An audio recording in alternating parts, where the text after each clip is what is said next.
ఇంట్లో oil cans జిడ్డిపోవడానికని ఎన్నో ప్రయత్నాలు చేస్తూ ఉంటాము.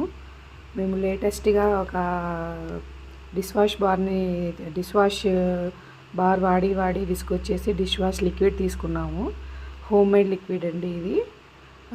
దీన్ని ట్రయల్ వేసి చూసాము. ఇంట్లో మనం జిడ్డిగా ఉన్న ఆయిల్ క్యాన్ ఉంటుంది కదండీ! ఆయిల్ క్యాన్ మీద ఫస్ట్ ట్రయల్ వేసాము. చాలా సూపర్‌గా వర్క్ చేసిందండి ఇది.